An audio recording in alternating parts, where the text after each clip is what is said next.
Hello, আসসালামু আলাইকুম everyone, welcome to my new page. This is Moumita. আর আজ থেকে আমি শুরু করছি আমার নতুন পেজের ডেইলি লাইফস্টাইল ব্লগ।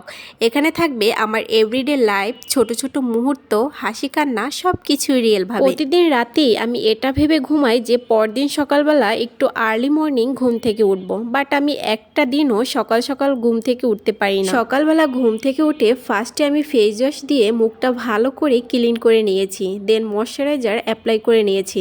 আর এই শীতের দিনে আমাদের ফেজের জন্য ময়শ্চারাইজার কিন্তু মাস্ট অ্যাপ্লাই করা উচিত, কজ উইন্টার সিজনে আমাদের স্কিন অনেক ড্রাই থাকে, যার জন্য আমাদের ময়শ্চারাইজার ইউজ করা উচিত। আমার তো প্রতিদিনই ঘুম থেকে উঠে ময়শ্চারাইজার ইউজ করা হয়। স্কিন কেয়ারের পর্ব শেষ করে দেন চলে আসলাম ব্রেকফাস্ট তৈরি করতে। শুধু তো স্কিন কেয়ার করলেই হবে না, পেটকেও তো ঠান্ডা রাখতে হবে, তাই না? Just kidding. ব্রেকফাস্টের জন্য ফার্স্টে এখানে আমি একটা ডিম বের করে নিয়েছি। আজকে আমি এই ডিমটা ফ্রাই করব। আমি সচরাচর ডিম সিদ্ধ করেই খাই, বাট আজকে যেহেতু রুটি দিয়ে খাবো, যার জন্য ভাবলাম ডিমটা ফ্রাই করে নেই। সবে বরাতের সময় যে রুটি করেছিলাম তার থেকে 2 পিস রুটি ছিল, ভাবলাম যে আজকে সকালের নাস্তায় ডিম দিয়ে চালের রুটি দিয়ে ট্রাই করি। অবশ্য এর আগেও আমি চালের রুটি দিয়ে ডিম দিয়ে ট্রাই করেছি, বেশ মজা লাগে, কিন্তু আপনারা চাইলেও ট্রাই করতে পারেন। আর এখানে আমি 1 পিস হালুয়া নিয়েছি, আর এই হালুয়াটা কিন্তু সবে বরাতের ছিল। আমার হাতের এই হালুয়াটা কিন্তু অনেক মজার, আপনারা চাইলে আমি এটার রেসিপি দেব।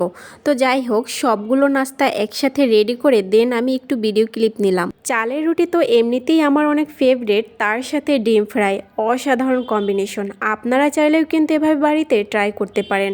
অনেকের কাছেই মনে হতে পারে যে এটা কেমন না কেমন খাবার, বাট ট্রাস্ট মি, একবার হলেও ট্রাই করবেন, এটা কিন্তু অনেক মজার। আমি যেহেতু পিসিওডির পেশেন্ট, তাই রেগুলার ভারী নাস্তা খাওয়া হয় না। তো যাই হোক, নাস্তার পর্ব শেষ করে দেন চলে আসলাম গাছে পানি দিতে। 2 দিন যাবত আমার গাছগুলোতে পানি দেওয়া হচ্ছিল না, তাই ভাবলাম আজকে গাছগুলো একটু পানি দিয়ে নেই। কথায় আছে না, যত্নেই রত্ন।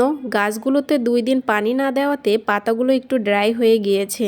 আপনি যে কোনো জিনিসই যদি সুন্দর করে যত্ন করেন, দেখবেন ওটার ফল অনেক ভালো পাবেন। ইনডোর প্ল্যান্টে পানি দিয়ে দেন চলে আসলাম আমার বারান্দার গাছগুলোতে পানি দেওয়ার জন্য। আমি যেহেতু সেকেন্ড ফ্লোরে থাকি, যার জন্য প্রচুর ধুলো ময়লা আসে, আর তার জন্যই আমার গাছগুলোর নাজেহাল অবস্থা। আজকে ডিটেলসভাবে আমার বারান্দার গাছগুলোর ছবি আপনাদের সাথে শেয়ার করলাম না, অন্য একদিন ক্লিন করে দেন শেয়ার করব।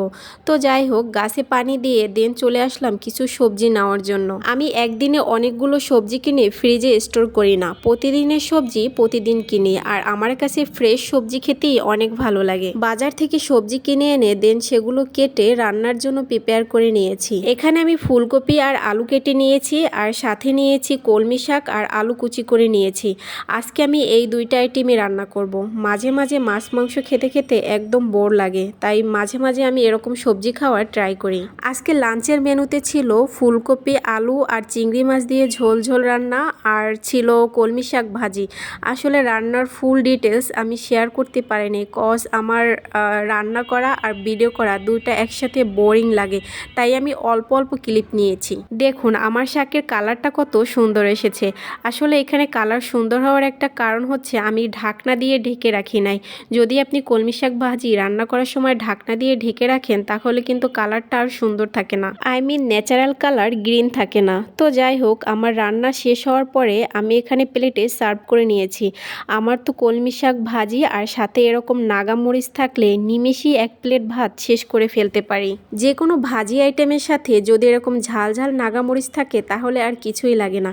এখানে আমি 2 পিস শশা নিয়েছি। ফার্স্টে আমি একটু শশা খেয়ে নিচ্ছিলাম। অনেকেই বলতে পারেন শাক ভাজির সাথে শশা একটা অদ্ভুত কম্বিনেশন। আসলে আজকে আমি বাজারে গিয়ে এই খিরাইগুলো পছন্দ হওয়ায় আমি নিয়ে আসছিলাম, তাই ভাবলাম দুপুরে ভাতের সাথে একটু ট্রাই করি। আজকে দুপুরের মেনুতে শাক ভাজির সাথে কচুরলতি ছিল চিংড়ি মাছ দিয়ে, এটাও আমার ভীষণ পছন্দের খাবার। তো যাই হোক, আজকের ভিডিও আমি এখানেই শেষ করছি। ভালো লাগলে অবশ্যই ফলো দিয়ে পাশে থাকবেন।